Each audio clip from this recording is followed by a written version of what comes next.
Hello friends, आज हम जानेंगे कि कैसे हम स्पाइन ट्यूबरकुलोसिस को बिना सर्जरी के ट्रीट कर सकते हैं। तो ट्यूबरकुलोसिस का बेसिकली ट्रीटमेंट मेडिसिन ही होता है। स्पाइन ट्यूबरकुलोसिस के ट्रीटमेंट में तीन मेन चीज़ों का ध्यान रखना होता है।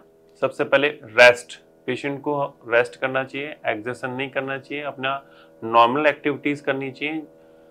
दूसरा होता है डाइट, पेशेंट की डाइट बहुत अच्छी होनी चाहिए, ये प्रोटीन रिच डाइट होनी चाहिए ताकि पेशेंट की इम्यूनिटी बेटर होए और वो ट्यूबरकुलोसिस के इन्फेक्शन से लड़ पाए।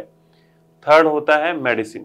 ट्यूबरकुलोसिस की मेडिसिन पेशेंट को रेगुलर डेली बेसिस पे दी जाती है। स्पेशली स्पाइन ट्यूबरकुलोसिस में डेली बेसिस पे उसको मेडिसिन लेनी चाहिए। कई बार पल्मोनरी ट्यूबरकुलोसिस और लंग के ट्यूबरकुलोसिस में डॉक्टर्स अल्टरनेट डे पे मेडिसिन देते हैं, बट स्पाइन ट्यूबरकुलोसिस और बोन ट्यूबरकुलोसिस में हमें डेली मेडिसिन लेनी चाहिए। बिकॉज बोन के अंदर मेडिसिन का पेनिट्रेशन बहुत कम होता है, इसलिए हमें डेली मेडिसिन की रिक्वायरमेंट पड़ती है ताकि डेली उसके ऊपर एंटीबायोटिक काम कर सके। तो इन तीन चीज़ों का ध्यान रखना होता है। अगर हमारी ट्यूबरकुलोसिस का डायग्नोसिस अर्ली स्टेज में हो जाता है, अगर कॉम्प्लिकेशन डेवलप नहीं हुए होते हैं, अगर बोन डिस्ट्रक्शन बहुत ज़्यादा नहीं हुआ होता है, स्पाइन अगर स्टेबल होता है, तो ऐसी कंडीशन में हम स्पाइन ट्यूबरकुलोसिस का ट्रीटमेंट इजीली मेडिसिन से कर सकते हैं।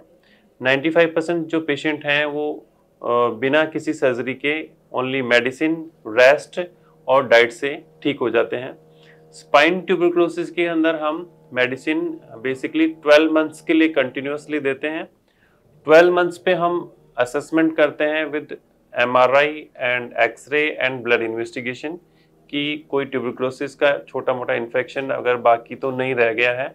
अगर नहीं बाकी रह गया तो हम मेडिसिन स्टॉप कर देते हैं। अगर थोड़ा सा भी इन्फेक्शन हमें MRI में नज़र आता है तो हमें मेडिसिन 6 महीने के लिए और कंटिन्यू करनी होती है। तो अब इसका ड्यूरेशन हो जाता है 18 महीने। हर महीने हमें जो इन्फेक्शन को है असेस करना होता है। एवरी मंथ हमें लीवर के टेस्ट कराने चाहिए और ESR CRP कराना चाहिए, जिससे हमें इन्फेक्शन का स्टेटस पता चलता रहता है कि मेडिसिन रिस्पॉन्ड कर रही है या नहीं कर रही है। वेट का हमें रेगुलर मेजरमेंट करना चाहिए।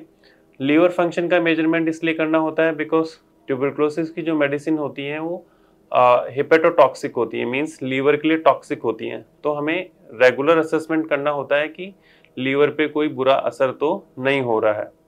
अगर हम कंटिन्यूसली रेगुलर ट्रीटमेंट लेते हैं तो स्पाइन ट्यूबरकुलोसिस पूरी तरह से ठीक हो जाता है और इसमें कोई भी वरी करने वाली बात नहीं होती है।